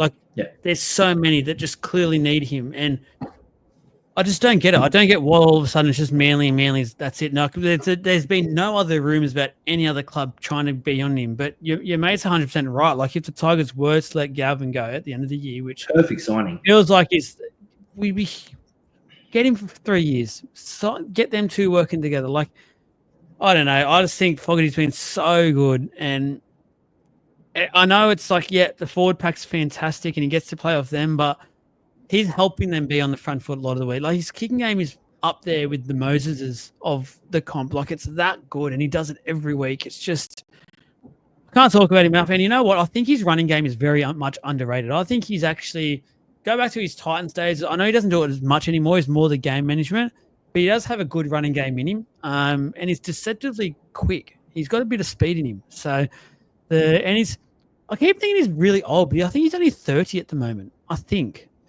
I don't think he's past 30. I actually thought he was in his late 20s, to be honest with you. That's what I mean. Like, I don't know why clubs aren't happy. Like, the Raiders are saying to him 2 years and that's it. Why? Like, we've seen at the moment some of the best playmakers in the game are 35, 36, 37. Like, and Fogarty's, for mine, hasn't shown any he's 31. 31. Big whoop. Like, he's 31. What, 2 years? Has he already turned 31 this year or in December? Well, it says 31 years, 13th of December, 1993. So he's already 31, I'd imagine. And then okay, so he's 32 at the end of the year. So he'll go through all next year being 32. Yeah, he could. I would be giving him a 3-year contract if that's what it took to get him at my club or keep him at my club. 3 years. Because if you give him a 3-year, he's finishing on 35. That's not too late of an age for a halfback at all. Like, it could definitely work. No way, not at all. Just quickly before you switch across to the Dolphins and keep glazing Jamal Fogarty, I just want to say that I think that young Matty Nicholson. Yes. Everyone's talking about Hudson Young. Everyone's talking about how incredible Hudson Young's been, and he has been. And I'm not saying that he's not, but I just want to stop talking about that every week for once.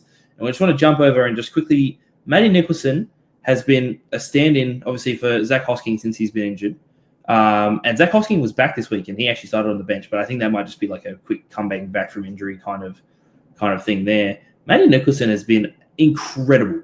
He's had a breakout since he's been there, and I just think that he needs some sort of credit for that.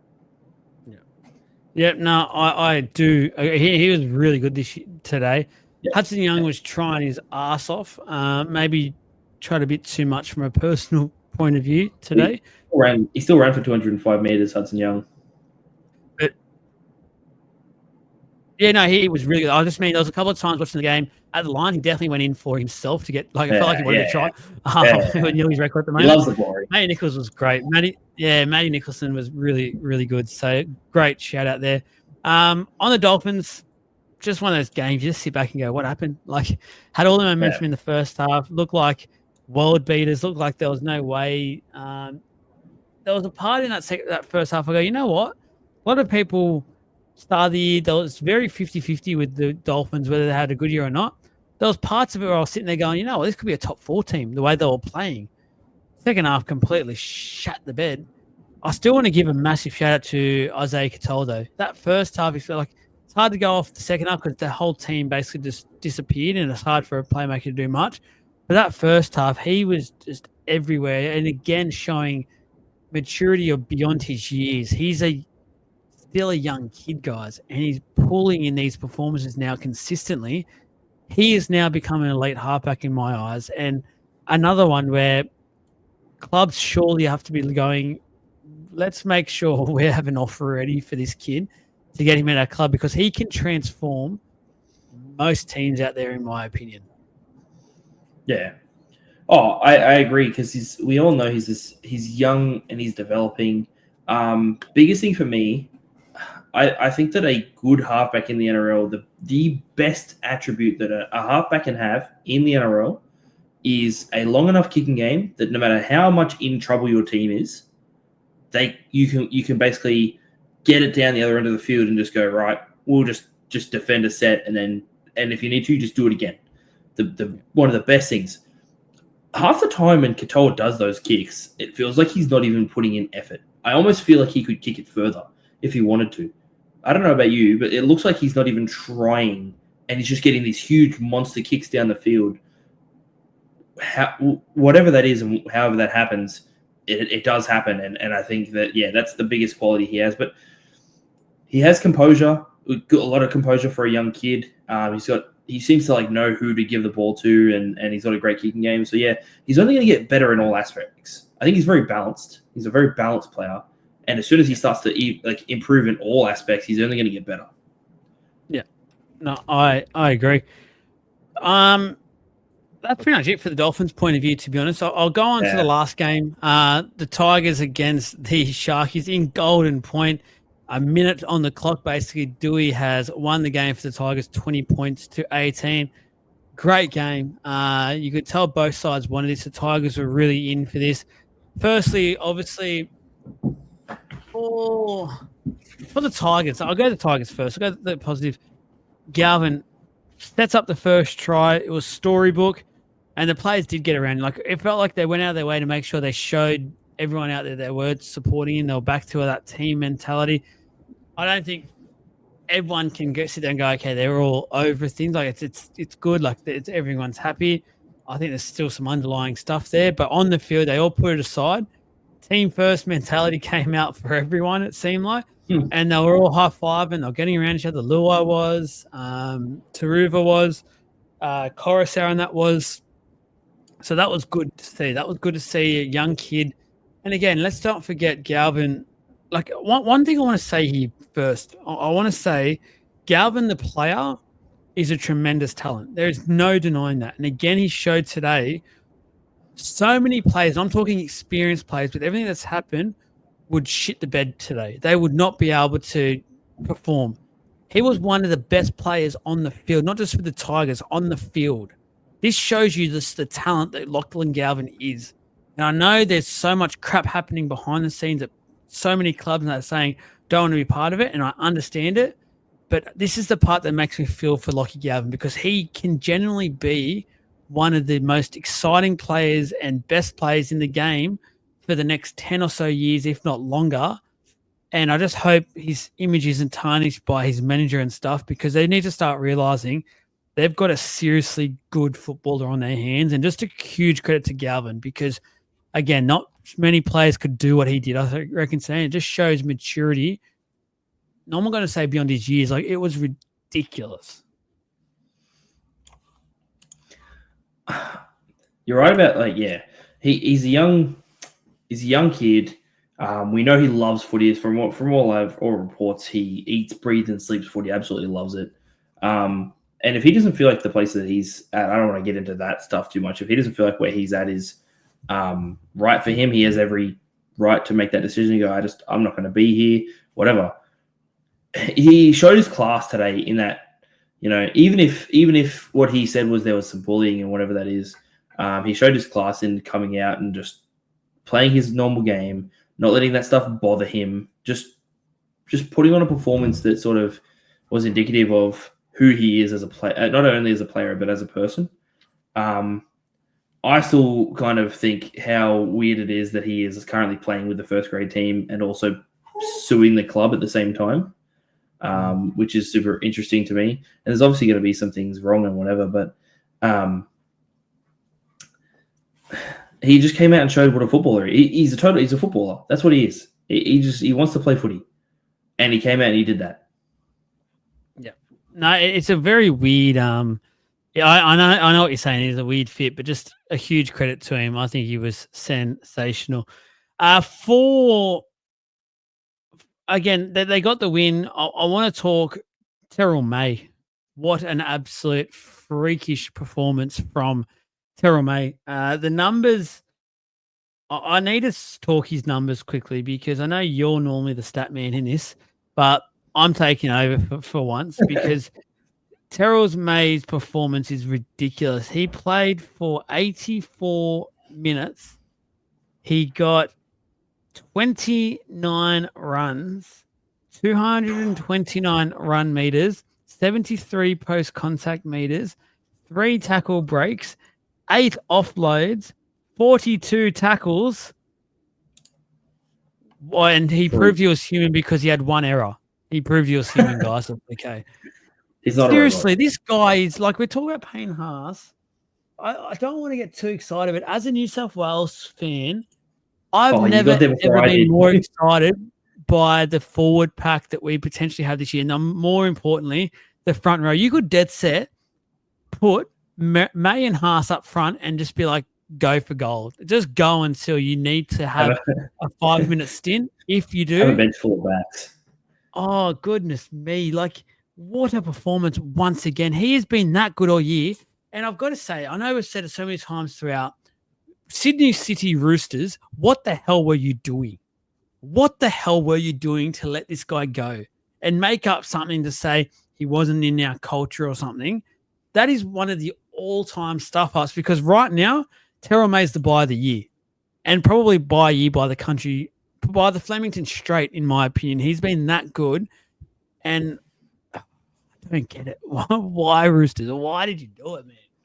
I'll just quickly mention this as well. So, obviously, we're assuming that Terrell May and Payne Haas are going to be our starting forward, like our starting props for Origin, and I hope they are because if you combine their 2 running meters for this week together, 477 meters between them. Imagine Cleary and Moses working off that. Oh, mate. And Dylan Edwards. Don't forget about Dylan Edwards in the doing the sweeps. It's just going to be. You got Turbo if he's fit. You got Latrell. You got Lomax. Oh my god! Stop it! Seriously, Stop Queensland. Like Origin is still a few weeks away, and obviously things will happen. But right now, 3-0 series victory New South Wales by points scoring combined throughout the 3 games of the series, 160 to 10. You're getting slaughtered in this one. You've inspired me. After this podcast, I am going and doing a 1 to 17 on what I want my Origin team to be. You've inspired me. Terrell May, come on down. You're an absolute freak. Sharkies, one that once again they just shouldn't have lost. Throughout the game, they had moments they did well to fight back, stay in it. All I want to talk about with the Sharkies at the moment is their halves because they had a number of chances at the back end of this game to ice it, set up for a field goal. They refused to do so. They weren't setting up before the full-time sign. They had 2 or 3 sets where they could have easily set up for a field goal. They kept going for a try, things like that, which was crazy. In the golden point stuff, they just didn't seem to set up well at all. Too many passes, back, vice versa, all over the shop. Once again, we are questioning the halves when I don't know what it needs to happen here, but the Sharkies. What?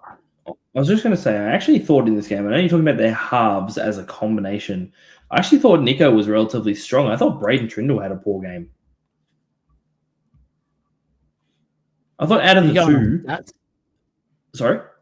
Are you going off stats? Oh, I'm just going off their stats in this game, yeah, specifically. I'll be honest with you. I do love looking at stats. But so I'm going off, okay. So Braden Trindle had 0 line breaks, 0 line break assists, 0 try assists. Nico Hines had 2. I want to cut you. I want to cut you off because I get what you're saying, but I'm going to say this. Nico actually had a decent game for about 80-odd minutes. 75 minutes that Nico was decent. Pretty good game. You know what his problem was, though? Once again, when they need to win the game, their number 7 wasn't there to ice the moment. That's fair. For mine, it comes down to. And that's where, unfortunately, he's going to get judged by it. Like, again, he had a decent game, but I've already forgotten that. I don't care about what happened in 75 minutes because it feels like the story of his job career is to win them football games, and he didn't do it once again. Yeah. And I'm sorry to say, like, I know he's one of the good guys in the game, and you always feel so bad saying things and calling him out and stuff. But we've said it way too much over the last 18 months where he just has not got the job done. No, you're right. Like I said, it feels like it's the story of his career at the moment. He can win the games he's supposed to win. But when it comes to a game where he's in that position where he needs to be the man and step up and win that game, he just isn't. And I fully agree with you on that. Like, I was only using the stats then to sort of justify he's getting them even to the point where it was 18-all. But then he didn't ice that opportunity to finish that game and to control the team around the park. You're right. That's a fair point. Thank you. I'm gonna hit record on that one and just record you saying you're right, and I'm just gonna have it on repeat. Listen to it. You're on a wrong. daily You're a basis. fool. You silly. One final shout out before we finish up.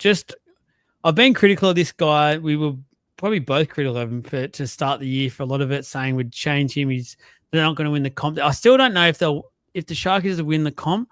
I don't know if he can be the fullback for him, but I'm going to give Will Kennedy a shout out because, again, he had a sensational game. In a losing team, he was everywhere. I'm guessing his meters were probably up there. He felt like he didn't stop. And this is now a couple of weeks in a row where he's just really stood up. There was a couple of runs today where he looked like vintage David Peachy, which is a huge rap, I know. And I'm not calling him David Peachy, guys. Do not shoot me for it. But it had that feel about it. Like, it was streaking away, dodging people left, right, and center. He's in some form.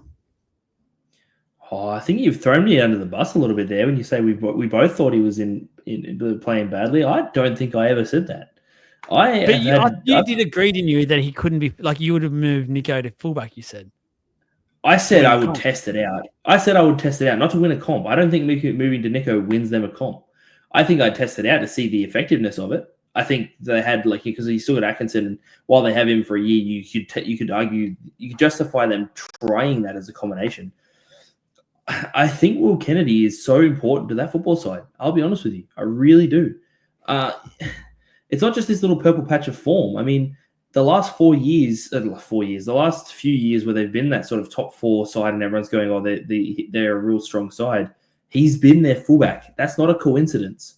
That's not, you know what I mean? Like, that isn't a coincidence that that's the case. He's been their fullback for that amount of time. There's no reason to doubt that he has the ability to help them win games. That's for sure. Send credit to him. I'm just going to say credit to him. I'm not going to put it away from him. He's doing a very good job. He is. He's smashing it. And lastly, like, they lost the game with the Hazelton strip. It's in Golden Point, mate. You do not try and attempt to strip a ball that leads to a penalty right in front. Come on. Like, I always say it, sometimes footy players just do not have much upstairs, and that's one of those ones where you just go face palm to the head. What the F were you doing? But that's us. That is us. If there's one person that's made me look bad, I always give Tommy Hazelton raps. He's let me down. He's let me down. He's let a lot of people down that one, because actually, apart from that, he had a very good game. He was solid. So, let him down a lot there. That's it. That is all we got time for, guys. Thank you. Smash that like button. Add some comments in. It helps really spread the video, get those views up, things like that. Support the page. Hit those like buttons, follow buttons for the social media pages. They're all growing like crazy still. So thankful. Next weekend, the Sunday review will not be being recorded, so we will save everything for our Tuesday live show post Magic Round. Obviously, this week will run as normal. And we will all be at Magic Round still. Obviously, we'll probably be at the Caxton by the time of recording. Having a couple, celebrating a big weekend of Magic Round, watching probably having a few sing-alongs. I've heard Caxton on a Sunday is the place to be to get the karaoke sort of comes out. Everyone just sits around singing. It's great atmosphere. So we'll be there getting amongst it. I'm sure of it. We're there amongst everything all weekend. So come up. Say hello. We don't bite, I promise. I'll keep Jake on a leash.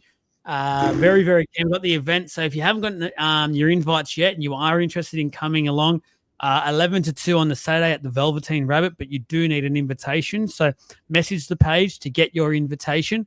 It's just more so about making sure we don't get too many people in the door is all. So please message the page if you do want to come along. We're not doing a live podcast, nothing like that, more so just coming along, having a couple of drinks and stuff. I'm putting some food on, a couple of giveaways and that. Just coming to meet the boys and girls of League of Inches, having a good time, chatting some footy. We'll have a camera and a microphone going around, doing a bit of content for the next few weeks that everyone will start seeing, little reels and stuff like that. So that'll be going on, but more so just have a bit of a chat, say thank you to you all and give a little bit back. So very, very keen for Magic Round already, Jake. So pumped. We've still got the Tuesday live show to get through before we can get too pumped. But I'm sure going off last week's live show, which was our biggest so far this year, it was a massive one. Huge numbers for the views and stuff like that. Got a bit fiery. There's a lot to talk about this week with the officiating, with the sin bins, with everything. It promises to be a cracker. So make sure you're there Tuesday night, Facebook, YouTube. Can't wait for it. Thank you, Jake. Good weekend. Let's fire up. Get ready. Get your vitamins in and let's get going for next weekend. I'm ready. Let's do it. I'm keen. Good night, guys. Good day. Good whatever it is. We'll see you Tuesday night.